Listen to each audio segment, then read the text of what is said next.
NCERT audio books द्वारा प्रस्तुत है कक्षा 6 की इतिहास की पाठ्य पुस्तक हमारे अतीत। प्रस्तुत है पाठ्य पुस्तक का पहला अध्याय, इमारतें, चित्र तथा किताबें। हमारे इस ऑडियो बुक की सफलता इस बात पर निर्भर करती है कि आप अपने आप को कल्पनाशील गतिविधियों और सवालों की मदद से सीखने और सीखने के दौरान अपने अनुभवों पर विचार करने का कितना अवसर देते हैं। यह पाठ्य पुस्तक सोच, विचार और विस्मय, छोटे समूहों में बातचीत एवं बहस तथा हाथ से की जाने वाली गतिविधियों को प्राथमिकता देती है। पाठ्य पुस्तक के अंत में कुछ सवाल हैं जिसका जवाब आपको इस ऑडियो बुक में ही मिलेगा, अतः आपसे अनुरोध है कि प्रस्तुत अध्याय को एकाग्रचित मन से सुनें ताकि आप सवालों के सही जवाब दे सकें। तो आइए अब शुरू करते हैं 11वां अध्याय, इमारतें, चित्र तथा किताबें। मरुतसामी और लौह स्तंभ। मरुतसामी आज बहुत खुश था। पहिएदार कुर्सी में बिठाकर उसका भाई उसे कुतुब मीनार दिखाता हुआ प्रसिद्ध लौह स्तंभ के सामने ले आया। धूल भर पथरीले रास्तों से रैंप के सहारे यहाँ तक आना काफी मुश्किल था। अपने इस अनुभव को मरुतसामी कभी नहीं भूल पाएगा। धातु विज्ञान। प्राचीन भारतीय धातुवैज्ञानिकों ने विश्व धातुविज्ञान के क्षेत्र में प्रमुख योगदान दिया है। पुरातात्विक खुदाई ने दर्शाया है कि हड़प्पावासी कुशल शिल्पी थे और उन्हें तांबे के धातुकर्म या धातु शोधन की जानकारी थी। उन्होंने तांबे और टिन को मिलाकर कांसा भी बनाया था। जहां हड़प्पावासी कांस्य युग से जुड़े थे, वहीं उनके उत्तराधिकारी लौह युग से संबद्ध थे। भारत अत्यंत विकसित किस्म के लोहे का निर्माण करता था, जैसे खोटा लोहा, पिटवा लोहा, दलवा लोहा। लौह स्तंभ। मेहरौली, दिल्ली में कुतुब मीनार के परिसर में खड़ा यह लौह स्तंभ भारतीय शिल्पकारों की कुशलता का एक अद्भुत उदाहरण है। इसकी ऊंचाई 7.2 मीटर और वजन 3 टन से भी ज्यादा है। इसका निर्माण लगभग 1500 साल पहले हुआ। इसके बनने के समय की जानकारी हमें इस पर खुदे अभिलेख से मिलती है। इसमें चंद्र नाम के एक शासक का जिक्र है जो संभवतः गुप्त वंश के थे। आश्चर्य की बात यह है कि इतने वर्षों के बाद भी इसमें जंग नहीं लगा है। ईंटों और पत्थरों की इमारतें। हमारे शिल्पकारों की कुशलता के नमूने स्तूपों जैसी कुछ इमारतों में देखने को मिलते हैं। स्तूप का शाब्दिक अर्थ टीला होता है। हालांकि स्तूप विभिन्न आकार के थे, कभी गोल या लंबे तो कभी बड़े या छोटे। उन सब में एक समानता है। प्रायः सभी स्तूपों के भीतर एक छोटा सा डिब्बा रखा रहता है। इन डिब्बों में बुद्ध या उनके अनुयायियों के शरीर के अवशेष जैसे दांत, हड्डी या राख या उनके द्वारा प्रयुक्त कोई चीज या कोई कीमती पत्थर अथवा सिक्के रखे रहते हैं। इसे धातु मंजूषा कहते हैं। प्रारंभिक स्तूप धातु मंजूषा के ऊपर रखा मिट्टी का टीला होता था। बाद में टीले को ईंटों से ढक दिया गया और बाद के काल में उस गुंबदनुमा ढांचे को तराशे हुए पत्थरों से ढक दिया गया। प्रायः स्तूपों के चारों ओर परिक्रमा करने के लिए एक वृत्ताकार पथ बना होता था, जिसे प्रदक्षिणा पथ कहते हैं। इस रास्ते को रेलिंग से घेर दिया जाता था, जिसे वेदिका कहते हैं। वेदिका में प्रवेश द्वार बने होते थे। रेलिंग तथा तोरण प्रायः मूर्तिकला की सुंदर कलाकृतियों से सजे होते थे। अमरावती में कभी एक भव्य स्तूप हुआ करता था। लगभग 2000 साल पहले इस स्तूप को सजाने के लिए शिलाओं पर चित्र उकेरे गए। कई बार पहाड़ियों को काटकर बनावटी गुफाएं बनाई जाती थीं। इस तरह की कई गुफाओं को मूर्तियों तथा चित्रों द्वारा सजाया जाता था। इस काल में कुछ आरंभिक हिंदू मंदिरों का भी निर्माण किया गया। इन मंदिरों में विष्णु, शिव तथा दुर्गा जैसे देवी देवताओं की पूजा होती थी। मंदिरों का सबसे महत्वपूर्ण भाग गर्भगृह होता था, जहां मुख्य देवी या देवता की मूर्ति को रखा जाता था। इसी स्थान पर पुरोहित धार्मिक अनुष्ठान करते थे और भक्त पूजा करते थे। अक्सर गर्भगृह को एक पवित्र स्थान के रूप में दिखाने के लिए भितरगांव जैसे मंदिरों में उसके ऊपर काफी ऊंचाई तक निर्माण किया जाता था, जिसे शिखर कहते थे। शिखर निर्माण के कठिन कार्य के लिए सावधानी से योजना बनानी पड़ती थी। अधिकतर मंदिरों में मंडप नाम की एक जगह होती थी। यह एक सभागार होता था जहां लोग इकट्ठा होते थे। मानचित्र 7 में महाबलीपुरम और ऐहोल को ढूंढो। इन शहरों में पत्थरों से बने कुछ उत्कृष्ट मंदिर हैं। उनमें से कुछ यहाँ दिखाए गए हैं। सांची का महान स्तूप, मध्य प्रदेश। इस तरह के स्तूपों का निर्माण कई सौ सालों तक चलता रहा। इस स्तूप में ईंटों का प्रयोग संभवतः अशोक के जमाने का है, जबकि रेलिंग और प्रवेश द्वार बाद के शासकों के काल में जोड़े गए। अमरावती की एक शिल्पकृति। इस चित्र को देखकर इसका वर्णन करो। उत्तर प्रदेश के भितरगांव का एक आरंभिक मंदिर। यह लगभग 1500 साल पहले पकी ईंट और पत्थरों से बनाया गया था। महाबलीपुरम के एकाश्मिक मंदिर। इनमें से प्रत्येक मंदिर एक ही विशाल पहाड़ी को तराशकर बनाया गया है, इसीलिए इन्हें एकाश्म मोनोलिथ कहा गया है। ईंटों से बनाए जाने वाले मंदिरों से यह बिल्कुल भिन्न होते थे। ईंट से बनी इमारतों में नीचे से ईंटों की एक एक तह जोड़ते हुए उसे ऊपर की ओर ले जाते हैं, जबकि चट्टान तराशकर बनाए जाने वाले मंदिरों को पत्थर काटने वाले ऊपर से नीचे के क्रम में बनाते हैं। इन मंदिरों को बनाते समय पत्थर काटने वालों को किन समस्याओं का सामना करना पड़ता होगा, इसकी सूची बनाओ। ऐहोल का दुर्गा मंदिर। यह लगभग 1400 साल पहले बनाया गया था। उड़ीसा का जैन मठ। एक पहाड़ी को खोदकर इस 2 मंजिली इमारत को बनाया गया है। कमरों के प्रवेश द्वारों को ध्यान से देखो। इनमें जैन भिक्षु रहते और ध्यान करते थे। राष्ट्रीय संग्रहालय, नई दिल्ली से एक मूर्ति का चित्र। क्या तुम यहाँ देख पा रहे हो कि किस प्रकार गुफाओं की खुदाई की गई होगी? स्तूप तथा मंदिर किस तरह बनाए जाते थे? स्तूपों तथा मंदिरों को बनाने की प्रक्रिया में कई अवस्थाएं आती थीं। इसके लिए काफी धन खर्च होता था, इसलिए आमतौर पर राजा या रानी ही इन्हें बनवाने का निश्चय करते थे। पहला काम, अच्छे किस्म के पत्थर ढूंढकर शिलाखंडों को खोदकर निकालना होता था। फिर मंदिर या स्तूप के लिए सोच विचार कर तय किए गए स्थान पर शिलाखंडों को पहुंचाना होता था। यहाँ पत्थरों को काट छांटकर तराशने के बाद खंभों, दीवारों की चौखटों, फर्शों तथा छतों का आकार दिया जाता था।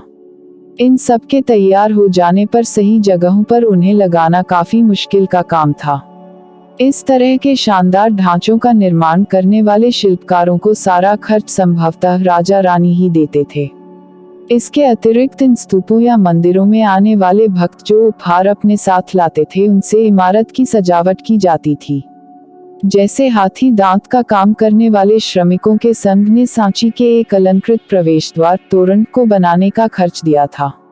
इनकी सजावट के लिए पैसे देने वालों में व्यापारी, कृषक, माला बनाने वाले, इत्र बनाने वाले, लोहार, सुनार तथा ऐसे कई स्त्री पुरुष शामिल थे जिनके नाम खंभों, रेलिंगों तथा दीवारों पर खुदे हैं।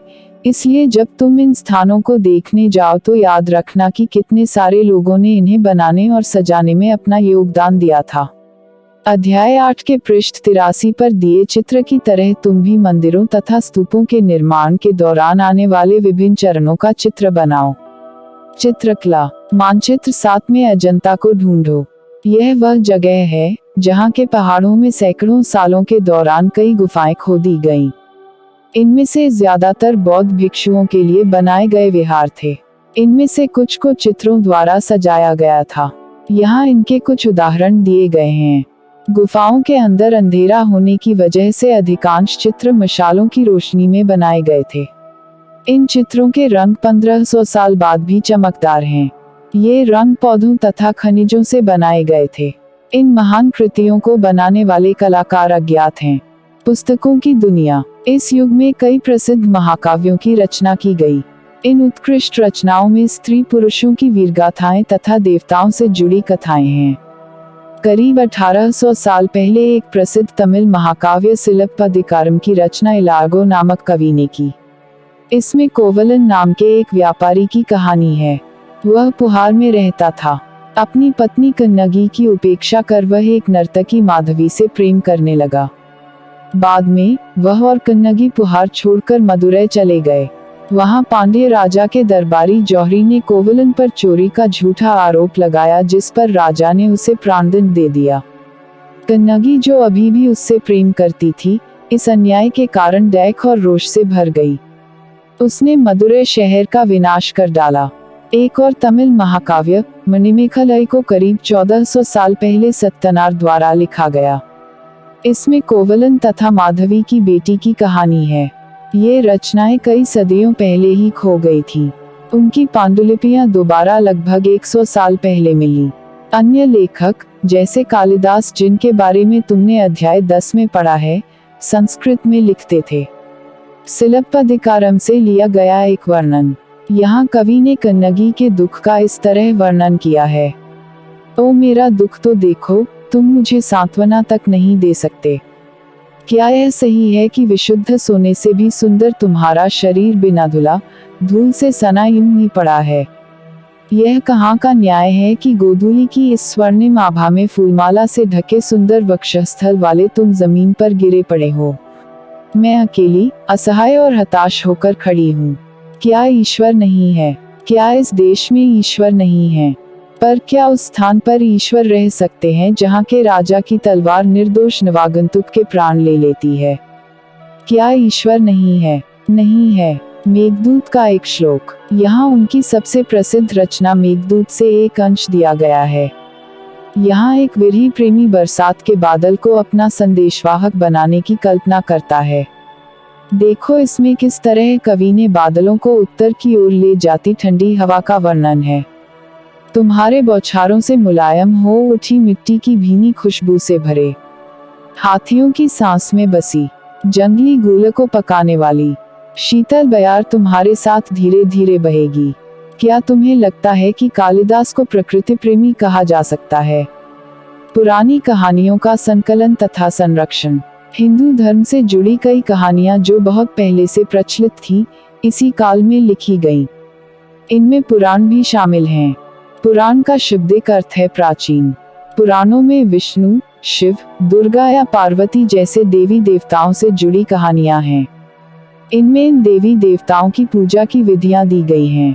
इसके अतिरिक्त इनमें संसार की सृष्टि तथा राजाओं के बारे में भी कहानियां हैं। अधिकतर पुराण सरल संस्कृत श्लोक में लिखे गए हैं, जिससे सब उन्हें सुन और समझ सकें। स्त्रियां तथा शूद्र जिन्हें वेद पढ़ने की अनुमति नहीं थी, वे भी इसे सुन सकते थे। पुराणों का पाठ पुजारी मंदिरों में किया करते थे, जिसे लोग सुनने आते थे। 2 संस्कृत महाकाव्य महाभारत और रामायण लंबे अरसे से लोकप्रिय रहे हैं। तुम में से भी कुछ बच्चे इन कहानियों से परिचित होंगे। महाभारत कौरवों और पांडवों के बीच युद्ध की कहानी है। इस युद्ध का उद्देश्य पुरु वंश की राजधानी हस्तिनापुर की गद्दी प्राप्त करना था।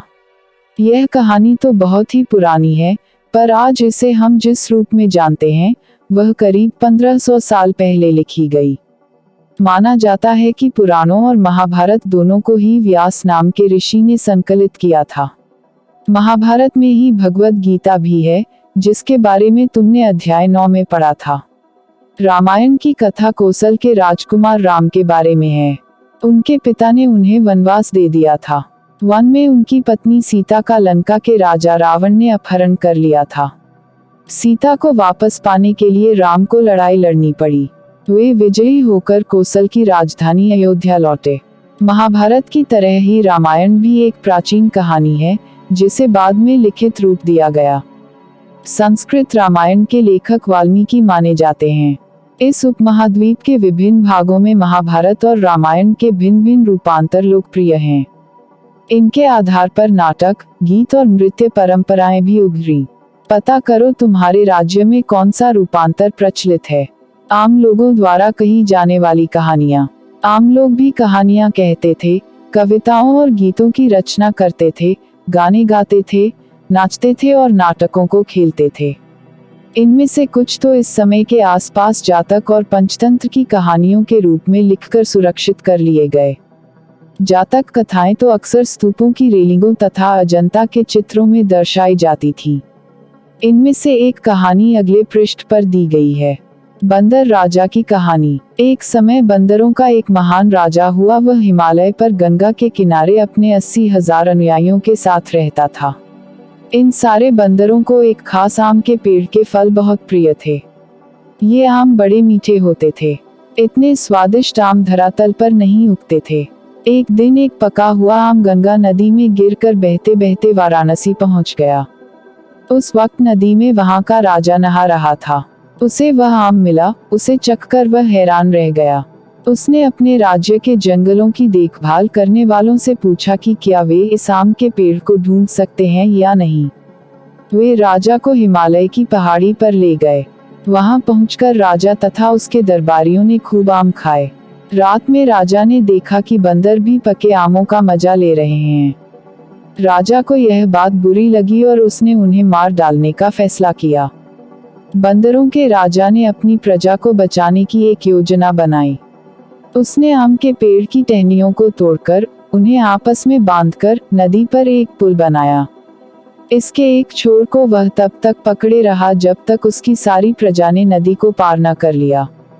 पर इस प्रयास से वह इतना थक गया कि मरणासन होकर गिर गया।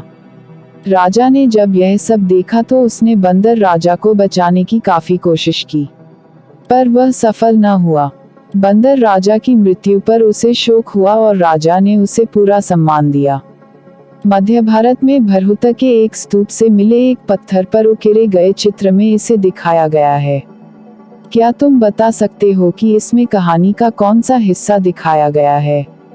यह हिस्सा क्यों चुना गया होगा? विज्ञान की पुस्तकें। इसी समय गणितज्ञ तथा खगोलशास्त्री आर्यभट्ट ने संस्कृत में आर्यभट्टियम नामक पुस्तक लिखी।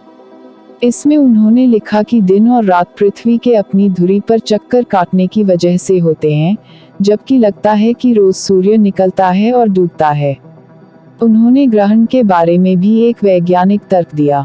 उन्होंने वृत्त की परिधि को मापने की भी विधि ढूंढ निकाली, जो लगभग उतनी ही सही है जितनी कि आज प्रयुक्त होने वाली विधि। वराहमिहिर, ब्रह्मगुप्त और भास्कराचार्य कुछ अन्य गणितज्ञ और खगोलवेता थे जिन्होंने कई खोजें की। इनके बारे में और पता लगाएं। 0 अंकों का प्रयोग पहले से होता रहा था, पर अब भारत के गणितज्ञों ने 0 के लिए एक नए चिन्ह का आविष्कार किया। गिनती की यह पद्धति अरबों द्वारा अपनाई गई और तब यूरोप में भी फैल गई। आज भी यह पूरी दुनिया में प्रयोग की जाती है। रोम के निवासी 0 का प्रयोग किए बगैर गिनती करते थे।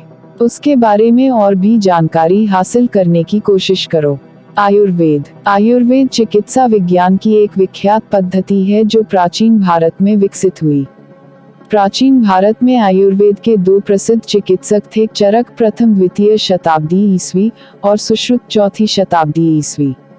चरक द्वारा रचित चरक संहिता औषधि शास्त्र की एक उल्लेखनीय पुस्तक है। अपनी रचना सुश्रुत संहिता में सुश्रुत ने शल्य चिकित्सा की विधियों का विस्तृत वर्णन किया है। अन्यत्र कागज आज हमारे रोजमर्रा की जिंदगी का हिस्सा बन गया है। जो किताबें हम पढ़ते हैं वे कागज पर छपी होती हैं, उसी तरह लिखने के लिए भी हम कागज का ही उपयोग करते हैं। कागज का आविष्कार करीब 1900 साल पहले काई लुंग नाम के व्यक्ति ने चीन में किया। उसने पौधों के रेशों, कपड़ों, रस्सियों और पेड़ की छालों को पीट कर लुगदी बनाकर उसे पानी में भिगो दिया। फिर उस लुगदी को दबाकर उसका पानी निचोड़ा और तब सुखाकर कागज बनाया। आज भी हाथ से कागज बनाने के लिए इसी विधि को अपनाया जाता है। कागज बनाने की तकनीक को सदियों तक गुप्त रखा गया। करीब 1400 साल पहले यह कोरिया तक पहुंची। इसके तुरंत बाद ही यह जापान तक फैल गई। करीब 1800 साल पहले यह बगदाद में पहुंची। फिर बगदाद से यह यूरोप, अफ्रीका और एशिया के अन्य भागों में फैली। इस उपमहाद्वीप में भी कागज की जानकारी बगदाद से ही आई। प्राचीन भारत की पांडुलिपियां किस चीज पर तैयार की जाती थी? संकेत। अध्याय 1। उपयोगी शब्द। स्तूप, मंदिर, चित्रकला, महाकाव्य, कहानी, पुराण, गणित, विज्ञान। कुछ महत्वपूर्ण तिथियां। स्तूप निर्माण की शुरुआत 2300 साल पहले। अमरावती 2000 साल पहले। कालिदास 1600 साल पहले। लौह स्तंभ, भितरगांव का मंदिर, अजंता की चित्रकारी, आर्यभट्ट 1500 साल पहले। दुर्गा मंदिर 1400 साल पहले। कल्पना करो, तुम एक मंदिर के मंडप में बैठे हो। अपने चारों तरफ के दृश्य का वर्णन करो। इसी के साथ 11 अध्याय वाली प्रस्तुत पुस्तक का 11वां या अंतिम अध्याय यहाँ समाप्त हुआ। आपने कितना सीखा यह जानने के दिए गए सवालों का आपको उत्तर देना है, जिसके माध्यम से आपको दोबारा रिवीजन करने में मदद मिलेगी। आओ याद करें। पहला सवाल, निम्नलिखित का सुमेल करो। खंड अ, स्तूप, शिखर, मंडप, गर्भगृह, प्रदक्षिणा पथ। खंड ब, देवी देवता की मूर्ति स्थापित करने की जगह। टीला, स्तूप के चारों तरफ वृत्ताकार पथ। मंदिर में लोगों के इकट्ठा होने की जगह। गर्भगृह के ऊपर लंबाई में निर्माण। खाली जगहों को भरो। क, खाली स्थान, एक बड़े गणितज्ञ थे। ख, खाली स्थान में देवी देवताओं की कहानियां मिलती हैं। ग, खाली स्थान को संस्कृत रामायण का लेखक माना जाता है। घ, खाली स्थान और खाली स्थान दो तमिल महाकाव्य हैं। आओ चर्चा करें। तीसरा सवाल, धातुओं के प्रयोग पर जिन अध्यायों में चर्चा हुई है उनकी सूची बनाओ। धातु से बनी किन किन चीजों के बारे में चर्चा हुई है या उन्हें दिखाया गया है। चौथा सवाल, बंदर राजा की कहानी को पढ़ो। जिन राजाओं के बारे में तुमने अध्याय 5 और 10 में पढ़ा है उनसे यह बंदर राजा कैसे भिन्न या समान था। पांचवा सवाल, और भी जानकारी इकट्ठी कर किसी महाकाव्य से एक कहानी सुनाओ। आओ करके देखें। छठवां सवाल, इमारतों तथा स्मारकों को अन्य प्रकार से सक्षम व्यक्तियों या विकलांग के लिए और अधिक प्रवेश योग्य कैसे बनाया जाए, इसके लिए सुझावों की एक सूची बनाओ। सातवां सवाल, कागज के अधिक से अधिक उपयोगों की एक सूची बनाओ। आठवां सवाल, इस अध्याय में बताए गए स्थानों में से तुम्हें किसी एक को देखने का मौका मिले तो किसे चुनोगे और क्यों। तिथियों पर एक नजर। इस पूरी पुस्तक में हमने वर्ष 2000 को शुरुआती बिंदु के रूप में रखकर घटनाओं प्रक्रियाओं के होने की अनुमानित तिथियों की जानकारी दी है। पर अन्य पुस्तकें जो तुम पढ़ते होगे उनमें तिथियां अलग तरह से लिखी होंगी। इस पुस्तक में इन तिथियों के पहले करीब या लगभग लिखा गया। जैसे कि पुरापाषाण युग अध्याय 2 के लिए तिथियां लाखों वर्ष पहले के रूप में लिखी गई हैं। मेहरगढ़ अध्याय 2 में कृषि तथा पशुपालन की शुरुआत की तिथि लगभग 6000 ईसा पूर्व दी गई है। हड़प्पा के नगरों का विकास लगभग 2700 से 1900 ईसा पूर्व के बीच। ऋग्वेद की रचना का काल लगभग 1500 से 1000 ईसा पूर्व के बीच। महाजनपदों तथा गंगा के मैदानी इलाकों में नगरों का विकास तथा उपनिषद, जैन धर्म तथा बौद्ध धर्म से विचारों का उदय लगभग 500 ईस्वी पूर्व। पश्चिमोत्तर में सिकंदर का आक्रमण लगभग 327 से 325 ईसा पूर्व। चंद्रगुप्त मौर्य का राजा बनना लगभग 321 ईसा पूर्व। अशोक का शासन काल लगभग 272/268 ईसा पूर्व से 231 ईसा पूर्व के बीच। संगम साहित्य की रचना लगभग 300 ईसा पूर्व से 300 ईस्वी। कनिष्क का शासन लगभग 78 से 100 ईस्वी, जो अभी निश्चित नहीं है। गुप्त साम्राज्य की स्थापना लगभग 320 ईस्वी। वल्लभी की परिषद में जैन साहित्य का संकलन लगभग 512/521 ईस्वी। हर्षवर्धन का शासन 606 से 647 ईस्वी। चीनी यात्री श्वेन त्सांग का भारत आगमन 630 से 643 ईस्वी। पुलकेशिन द्वितीय का शासन 609 से 642 ईस्वी। कुछ घटनाओं के लिए, जैसे कि अशोक के शासन की शुरुआत की तिथि के रूप में तुम्हें एक से अधिक तिथियां देखने को मिल सकती हैं। ऐसा इसलिए है क्योंकि इतिहासकार इस बात पर एकमत नहीं हो पाए हैं कि सही तिथि क्या है। प्रश्नवाचक चिन्ह के साथ दी गई तिथियां इस बात का संकेत करती हैं कि यह तिथियां निश्चित नहीं हैं। उम्मीद करते हैं आपने प्रस्तुत अध्याय को ध्यानपूर्वक सुना और सवालों के सही जवाब भी दे दिए। अगर आप किसी सवाल का जवाब नहीं दे पाए तो अध्याय को फिर से सुनिए जिससे आप इस अध्याय के संपूर्ण सवालों का जवाब दे सकें। अगर हमारी ये ऑडियो बुक आपको लाभप्रद लगे तो आप इस ऑडियो को उन्हें भी शेयर करें जिसको इसकी जरूरत है, जिससे वो भी इसका लाभ ले सकें। अब हम आपसे मिलेंगे किसी दूसरे पाठ्य पुस्तक के साथ। तब तक के लिए खुश रहिए, मस्त रहिए और खूब मन लगाकर पढ़ाई कीजिए। जय हिंद, जय भारत।